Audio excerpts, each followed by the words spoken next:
how long, or, you know. So, okay, fair enough, but we hope we can, you know, Paul, we hope you're having a great time and everything. But we would like to get this, you're right, you know, the history of punk looks like it's the history of people who all thought alike. And they didn't, and there were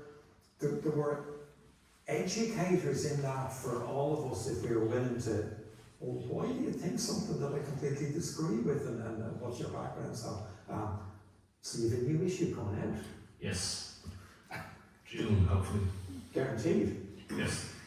Fantastic. Okay, so I can't wait for that. So, and thanks to Cian. DJ HAL. That's not my real name. I don't think this microphone is working. Possibly have to press the button, did it? Is this one working? No. Oh dear. I'll just use it as a prompt. Okay, there we go. Yeah. Thanks a million. Yeah, that's not my real name. I feel like I should put that up there. I feel bad everyone else used their real name, and I said I will use my kooky pseudonym. But it's the name I use for doing fanzines, so that works. That's who you are to us. But you can be many people to us. So, you know, I first came across you at that brilliant the Drogheda Zine Fair, and then, you know, we went up there thinking it'll be another 4, well, I thought, and it's great to, when you go to these things with Niall, he knows everyone. So, you know, people will talk to you, or will talk to Niall, and you can kind of nod in the background as though you're involved.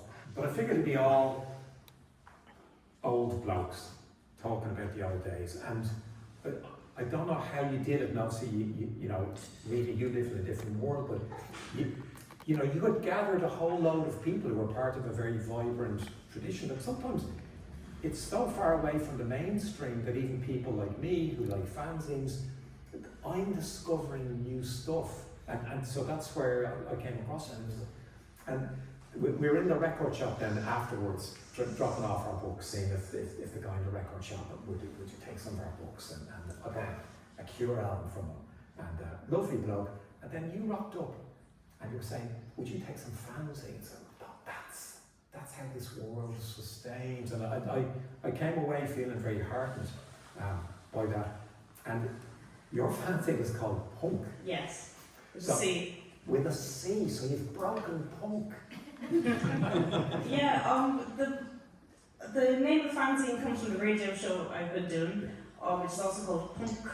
And it has a C because when you go to folklore.ie and you type in punk in Irish, you get PUNC, because that's how it's spelled Oswalda, or punk rock, or punk rocker. There's all this, you can get this kind of lovely glossary of terms for punk in Irish. At the time I was kind of interested in the Irish language, and I thought that's a good name for a radio show which is meant to be about punk music from Ireland. Punk. So is that your entry point? That you love music so much that you want people who listen to the radio to hear the music that you think should be celebrated? Yeah, I don't know really. I'd had ideas for doing fanzines, and maybe I'd had ideas for doing fanzines, maybe writing about music before I started doing the radio show. Then with the radio show, I think what came out of it was in kind of 2019, 2020. I finally started getting into punk music from Ireland, because before then I would have been interested in old Irish punk music.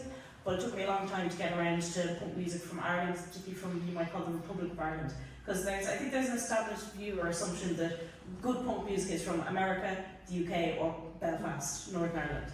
And I totally bought into that. And then when I realised there was actually good music from Ireland, from the Republic, from Cork, from Dublin, I said everybody needs to know about this. I would be the evangelist. I would be the John the Baptist. Yeah. Punk music from Ireland. Not realising that other people knew it existed, but I said, okay, maybe I'll do a website, because I was into doing websites at the time. And they said, no, I can't do it. Everyone's done a website, and a website kind of can disappear in a minute. You buy the domain name, and then 5 years later you forget to renew it, all gone. Everything's online already. I'll do a radio show, because I was in college. Oh, sorry, thank you. Yeah, I'll do a radio show, because I was starting college and all the societies were opening up, and they were saying, if you give us €1, you can join the radio society. And I did, and I went up on Belfield FM originally, which is UCD radio, and I started a radio show. And then the zine came out. I've been doing zines online, and really this was again in 2020 during the pandemic. I had a lot of free time on my hands, suddenly, like everybody did, and I spent a lot of time online, as I used to before anyway. And I was looking at a lot of zines online and archive zines online, and I learned, you know, there's software you can get to make a zine. And I said I'll start doing digital zines, which I did just for friends of mine online. I'd be sending them like really silly stuff. I did a cartoon about George Michael and from Wham and Crass getting together and doing a benefit gig. I can explain that, but I think it's probably better if I don't. And so when I was doing the radio show, it was in UCD, and they shut down for the summer, understandably, because they're only on during term time. I said, okay, I'm not doing the radio show anymore. What will I do when I'm not doing the radio show to kind of keep it going? And I said, oh, I'll do a zine. Originally, my idea was I think it was about 2022. My Chemical Romance came to Dublin. I'm indifferent to My Chemical Romance. I don't listen to them, but they're a significant band for a lot of people my age who are into punk music. They were maybe lie when you ask them about it. They were emos first, or they were My Chemical Romance fans first. They don't want to talk about that now. You know that now they're punks. They're into folk punk. They're into anarchism or something. But no, they were emos. They were My Chemical Romance fans on Tumblr in 2013. That is the truth. Okay, don't let them lie to you about that. But I wasn't one of those people, but I knew a lot of those people, and I thought what I can do is I will make this fanzine, and I will go and join the line for My Chemical Romance gig, which I'm not going to, which I do not have tickets for, and I will sell zines to people. Unfortunately, I didn't manage to get the zine done in time, so that never happened. But it was a great idea. Anyway, sorry, I didn't get a breath there. So if you want to ask a question, go ahead. I'd like to ask a question, but there are two competing thoughts in my mind. One is the George Michael and Crass gig, and the other is that you were going to do a fanzine so you could stand in a line for a gig that you weren't to go to sell copies of that fanzine to people who were going to go to that gig. Yeah, okay. Look, the thing is, I didn't know any punks when I was growing up, really. Yeah. I was a punk subculture. I was a subculture of one in my secondary school. Right. In all the secondary schools I went to, I was into punk. Other people were tolerant of it. They didn't, they weren't like, shove my head down the time. But I didn't know anybody else who was also into punk or into the kind of punk I was into. So I thought, how would I reach the punks of Dublin? How would I get to know these people? Because I didn't really know anybody in Dublin.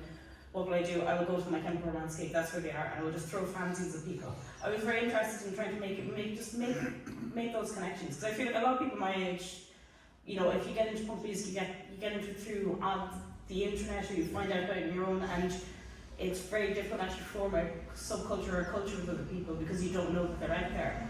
And I felt very strong that a lot of people in Ireland and a lot of people in Dublin didn't know about punk music from Ireland, and they didn't know about other bands like the scene or the music. And I was like, I have to get out there.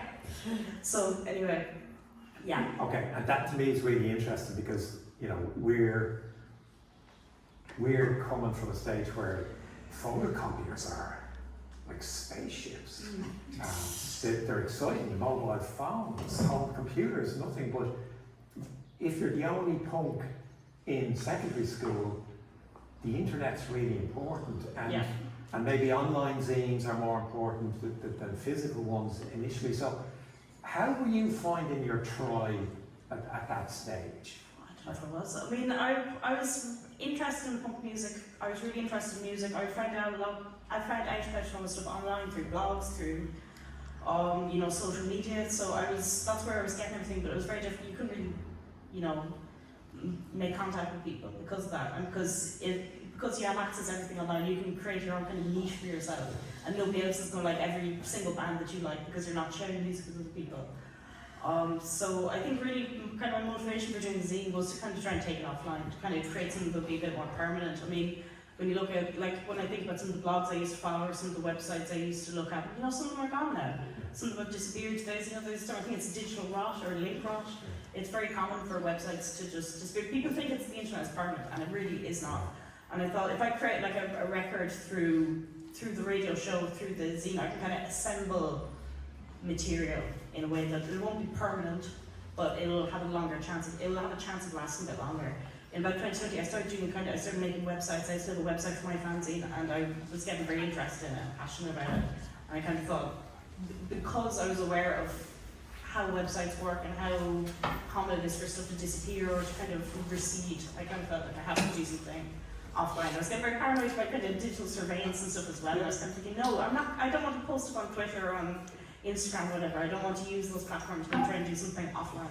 Great. So when does the first physical, you don't make it to the My Chemical Romance Yeah. queue, so when does the first one come into being? Well, this is, I think, the first one that I actually published.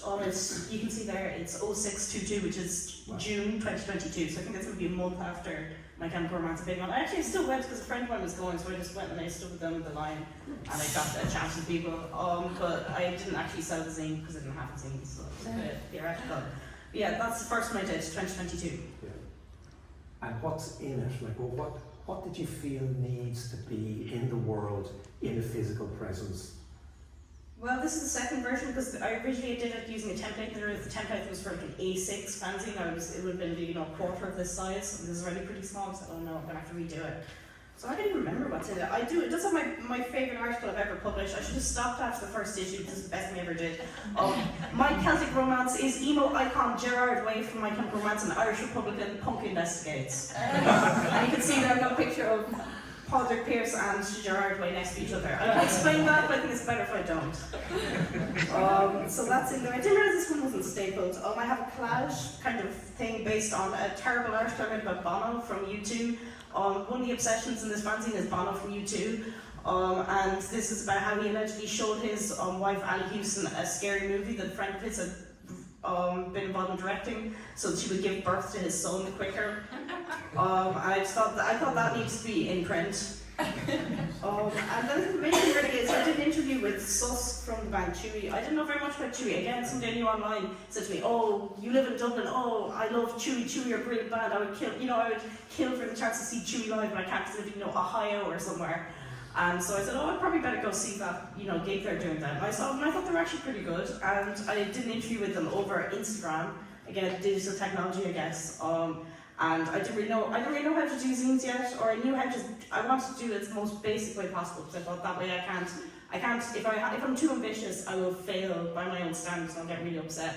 So I thought I would just do this really basic layout, which I did. And it's a very long interview, and it's actually a pretty good interview, it's interesting. So was very generous with his time.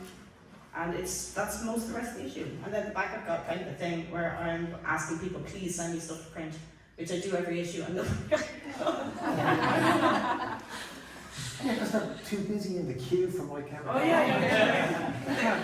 Can't be writing. Yeah, that was good. That was actually great. That was a great day. That was a great gig. I mean, I wouldn't add it, but it was really funny because frankly, I think Michael Brown said something about the Queen, and that this is when the Queen was still alive, and people in the crowd started chanting, "Fuck that Queen, fuck that Queen, we don't care about it." It was a huge thing. It was really weird because it was the summer, I think it was the Platinum Jubilee or something, it was the something Jubilee, and so there was a lot of weird stuff on markets in the air. And when I started selling fanzines, I started selling them at Dance the Underground, which was this kind of queer punk night in Fibber McGee's basement. This actually seen a friend of mine did, Al, they're photographers, so I'm not in this crowd, but I could be in this crowd. You can't see the back of my head, but the back of my head could be in here. And I used to sell zines there. I remember, I think it was actually in June, it was probably when I was first selling the zine there, because I asked them, the people organising brought them around, "Hey, can I sell my zine there?" And they were like, "Yeah, fine, we don't care." Which I did. I remember, I think some drag queens there did a version of, God Save the Queen by the Sex Pistols. Crap, absolutely mental. Not related to anything, but there you go. I kind of started selling zines to Rita by then, or I had the first issue, I was like, where am I going to sell this? I have no idea where you sell zines. I would go to Ciarán Ryan. We got the big stapler. Yeah. Actually, oh God, I didn't know how to staple the zines, and I used to borrow your stapler when you used to work in the library project at Ciarán Ryan. Stapler upstairs. Yeah, I would just go in there. But yeah, I had started doing the zine, and I think I went in and I said, "Hi, I have a zine, can I sell it to you, please?" And you said yes, very kindly. Of course, yeah. Yeah, and I think I went to Comic Books as well, and they were I said, the library project, they take 5% commission, and they get me 20, it's £3, and they said, "Oh, we'll give you a better deal, I think possibly to kind of showcase their commitment to equality or something, like we will give you an even better deal, we'll pay you up front." And then, but things, I don't think I ever really sold that much through shops. I found it difficult to sell stuff, so I said, okay, maybe I will go to a gig or something and I'll try and sell zines there, because I was aware this is how it worked. I said, no, I would go to Dance the Underground and I would sell zines there. And it worked because I used to go up in the smoking areas with Fibber McGee's. And the thing is, when people are drunk, they will buy anything. they're kind of, oh yeah, here's €2, yeah, I love you, you're brilliant. So I was like, great. And I would go around and sell, not all my zines, but most of my zines. And that's how I got rid of most of them first, started doing zine fairs.